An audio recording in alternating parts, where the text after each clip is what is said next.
I'm staying here in beautiful Kansas City, Missouri. I'm in a really loud spot. It's next to the interstate. We're in downtown next to the T-Mobile Center. But I want to talk about a really neat incident that happens in this area during the American Civil War.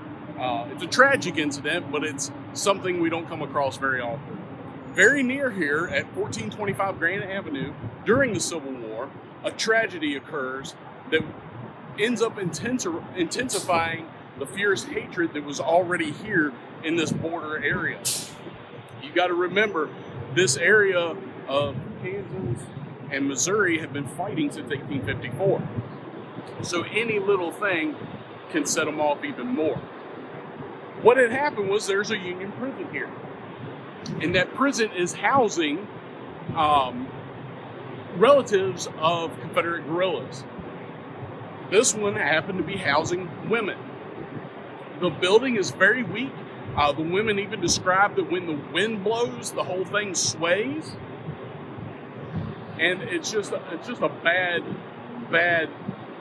bad building to be in. What ends up happening is at about 2 o'clock on Friday, August 14th of 1863, the building will collapse, injuring many of the female inmates. Christy McCorkle Kerr, Susan Selby Vandiver, Armina Selvey, and Josephine Anderson. Josephine Anderson just so happens to be the sister of Bloody Bill Anderson. Those women I just named off are women that will be killed during this prison collapse. A lot of the female relatives of the men with Quantrill's guerrilla band are also injured during this. Because of this, it ends up really angering the guerrilla troops in the area, Anderson and Quantrill. On the news of the tragedy, when it reaches Quantrill's men in the brush, they went wild. Also on August 18th, Gerald Ewing issues order number 10, banishing the guerrilla families from the state. Coupled with the death and injury in the collapse, then banishment of their women, the guerrillas seemed to scream for retaliatory measures. On Friday, August 21st, 1863, it's going to dawn hot and clear. Quantrill, with 310 men, will perpetuate the Lawrence Massacre in Kansas. In 2 hours, close to 150 male citizens of Lawrence will be killed.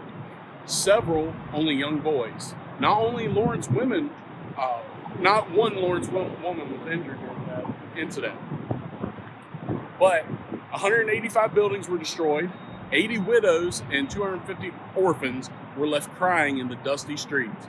By 9 o'clock, the massacre was over and the guerrillas retreated. The tragedy here in General Order number 10 were blamed for the Lawrence Massacre. So the incident that happens here figures directly into a raid and massacre in Lawrence, Kansas. Absolutely crazy. Obviously, there's nothing left of the Union prison today, or any remnants of the collapse or anything like that, but very neat place to come to. There is a historical marker. Get out here to Kansas City, get out here to Missouri, see all this Civil War history.